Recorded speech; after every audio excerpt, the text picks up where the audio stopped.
बड़ी पार्टी है और उन्होंने कभी किसी सांप्रदायिक दल से समझौता नहीं किया। साथ ही यहाँ उपस्थित सभी अभिभावक और इतनी गर्मी में भी अपने हक अधिकारों के लिए बैठी यहाँ सभी महिला साथियों का मैं स्वागत करती हूँ, अभिनंदन करती हूँ। आज जैसा कि हम सभी जानते हैं कि हम लोग सामाजिक न्याय पर चर्चा के लिए यहाँ उपस्थित हुए हैं और मेरा मानना है कि सामाजिक न्याय पर चर्चा एक ऐसा विषय है जिस पे व्यापक चर्चा होनी चाहिए।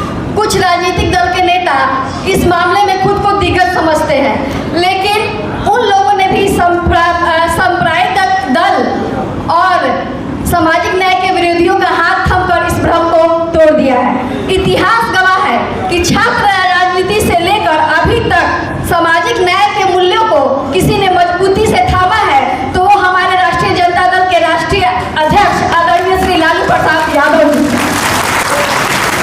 राष्ट्रीय जनता दल सामाजिक न्याय की सबसे बड़ी पार्टी है और उन्होंने कभी किसी सांप्रदायिक दल से समझौता नहीं किया और राष्ट्रीय जनता दल हमेशा समाज के अंतिम वर्ग के लोगों के लिए सड़क से लेकर सदन तक लड़ती आ रही है और आगे भी लड़ती रहेगी।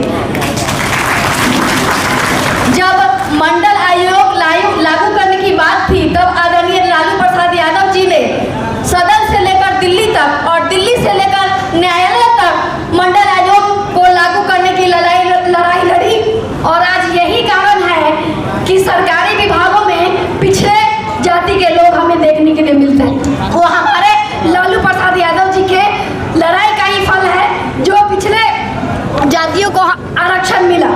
भले ही भाजपा सरकार अपनी उपलब्धियों को गिनाती आ रही है, लेकिन हम लोग क्षेत्र भ्रमण के दौरान अपने क्षेत्र में निकलते हैं तो ग्रामीण सड़कों की हालतें खराब है। दलित बस्ती, महादलित बस्ती, सबों की हालत खराब है। महिलाएं सुरक्षित नहीं है।